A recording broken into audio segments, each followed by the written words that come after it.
Alright, Shalom. I'm the brother Tasiyat coming back with another video. Before I start off, I would like to give all praises and highest honor to the Most High Yahweh, Ba'ashem Yahushai, Ba'ashem Kakodash. I want to give double honor to my elder apostles and teachers of Great Millstone, and peace and salutation to the sincere Akyam across this world, who will spread his knowledge and truth and sincerity. And may the election be for your households. God Shalom. I hope y'all can hear me good because I'm in the car.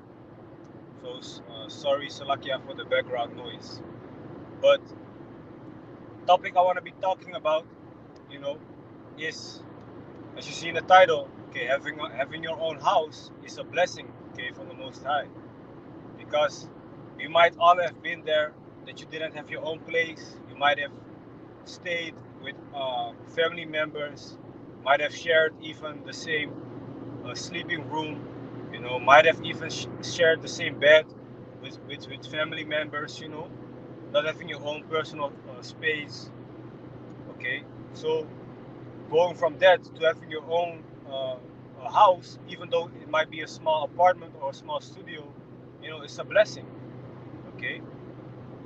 Sometimes you think like, hey, you want a big house, but the Most High gives you what you need, okay? He doesn't always give you what you want, okay? It's a process. So family member of mine, long story short, he was living with his brothers, sisters at home, and sleeping in a small, how do you say that, room. And he's 20 years old, and he had to share the room with his little brother and with his little sisters sometimes. Sometimes he had to sleep in the, I don't know how you call it in English. In Dutch we say schuur. So he has like a mattress on the ground, clothing everywhere. So it was not nice. Meanwhile, he had to go to work, he had to go to school, he had to study, he had to play soccer, whatnot. Okay, and now he's reached a point where he is going to play for a club, a soccer club that plays in the highest league of the whole country. You know, like the soccer clubs that you see on the television. In the Dutch, we have a competition called Eredivisie, so that's the highest division. So he now plays there, and he has to travel a long distance from his house all the way to there and back. So he starts like 8 o'clock. He has to 8 o'clock in the morning. He has to be there, and it's like 1 hour and a half drive, going back and forth. So he's training 6 days a week now. But the thing is, today he actually got his own place. Close to the neighborhood where he plays the soccer, so that cuts the travel distance and the travel time to around 20 to 30 minutes, maybe 40 minutes. So that is better, you see. Plus, he now has his own place. So he has his own privacy. He doesn't have a mother, for example, yelling at him, go clean your room or go do the dishes or whatnot. He can do it in his own time, but he does need to, how do you say that? Now that he has his own place, he does need to keep good track of it. Keep it clean, do the dishes, make up the bed, cook for himself, whatnot. And those are things that come along when you have your own place. Like me, for example, also. I started. I lived in a full house with a lot of brothers and sisters. Shared my room with my brothers and sisters. Meanwhile, I was growing up, 16, 15, 16, 17, 18. I had to go to school. I had to finish my exams. Meanwhile, children is yelling in the room. Meanwhile, I gotta focus on my study. So going from that to your own place, your own room is a blessing, man. So that was just a short, not short, but just the intro why I wanted to make this video. Because I already made a video about this a while ago, like 2 or 3 months ago, having your own house. But I decided to make another video about it, man. So this is Ecclesiasticus chapter 29, verse 21. It says, the chief thing for life is water and bread and clothing and an house. to cover shame. So these are the things that you need in life, you know. But a house to cover shame, okay? It says in 22, better is the life of a poor man in a mean cottage. So it's better for you to have not really have money, you know, but you have your own place, you know, a place that is yours. Then delicate fare in another man's house. Then that you have a lot of beautiful things, but it is somebody else's house. It's not your house. You know, you might be staying over at the house of a brother, you know, or a family member. Meanwhile, the family member themselves also lives in the house with their family, with us kids, uh, maybe husband or wife, whatnot, and you have to be in that situation in that house. It's not comfortable, man. You know.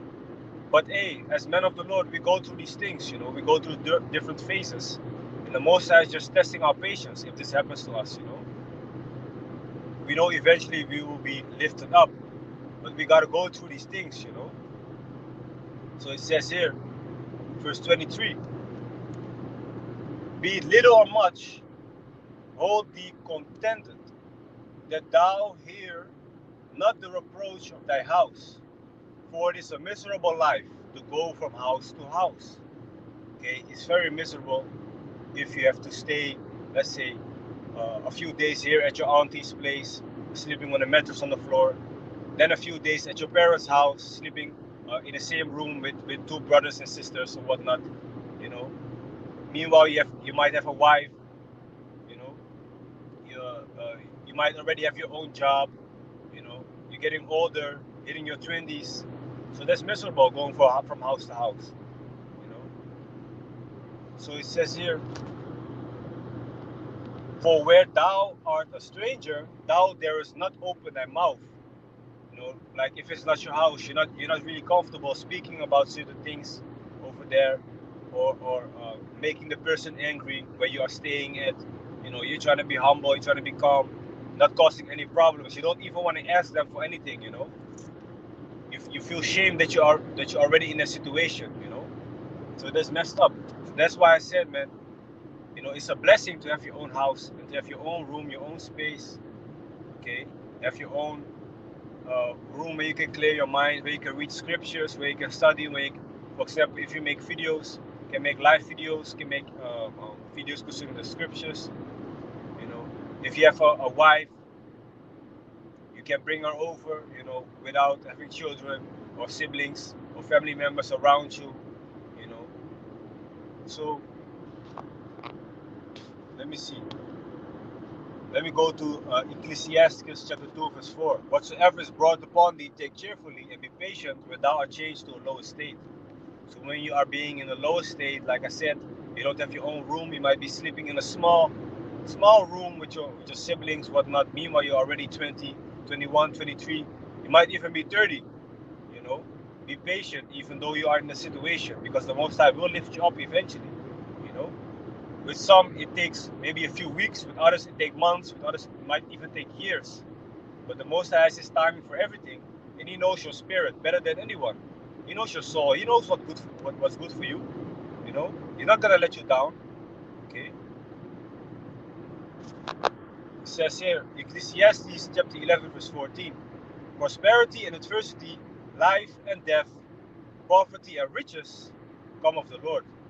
The Most High decides all these things, man.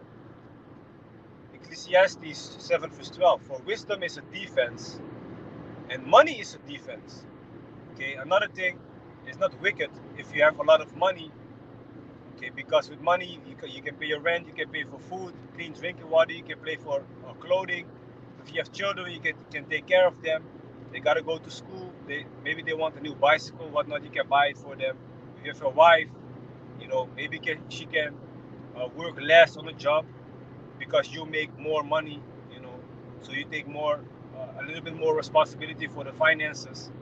Okay, but mind you, we in this day and age, okay, while the woman is also working, we are not really in the roles back in the days, like where the woman was just a housewife and the man was just working.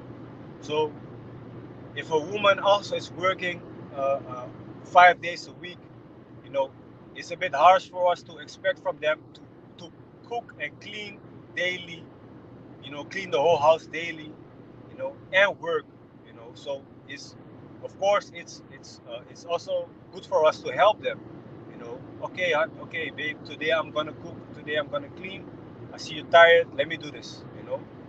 So you help each other out. We try to balance it out in the society that we live in right now, but still understanding the actual role from the wife and the actual role from the husband, you know. But like I said, it's a balance. Another thing, if you are living at your mother's house still, you know, your mother be yelling at you, whatnot. So with a woman that is that needs to take care of you like you are some baby, you're not working, you're not cleaning, you're not doing anything with your life, that's horrible also, man. Okay? It says it here, Ecclesiastes chapter 22, sorry, Ecclesiasticus chapter 25, verse 22. A woman, if she maintain her husband, is full of anger, impudence, and much reproach. Reproach is like shame. Like she has to do everything, you know. Like you just some lazy ass nigga gaming all day, just sitting on a couch, maybe not even showering every day, not doing anything.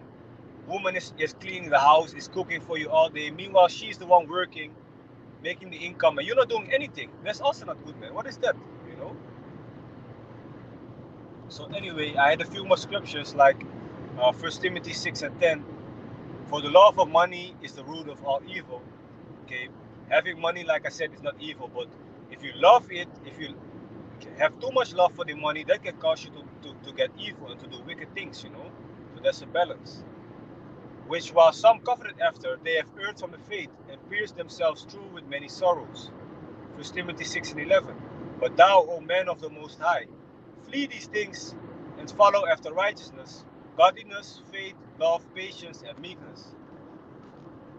Okay? So all these things, like I said, man, it's a blessing to have your own place, to have your own house. You know, the Most High is taking care of us. And even if you don't have your own place, the Most High is still with you, you know, if you are in this truth. So don't get demotivated or whatnot. Just keep pushing, man. Understanding that this society is not meant for us to prosper anyway, but hey, if you can make the best out of it, you know, make the best out of the worst, so to speak, why not? Okay. So I hope it was edifying. I hope you could hear me though. Oh, Shalom. I see Zayan Nawa, daughter of Jerusalem. Shalom. So I hope it was edifying. Like I said, with that, I want to give all praises and the highest honor to the Most High Yahweh, Ba'ashem Yahushai, Ba'ashem Kakodash. And I want to give double honor to my elder apostles and teachers of Great Millstone. And peace and salutation to the sincere Akyam across this world who has spread his knowledge and truth and sincerity. And may the election be upon your households. God Shalom.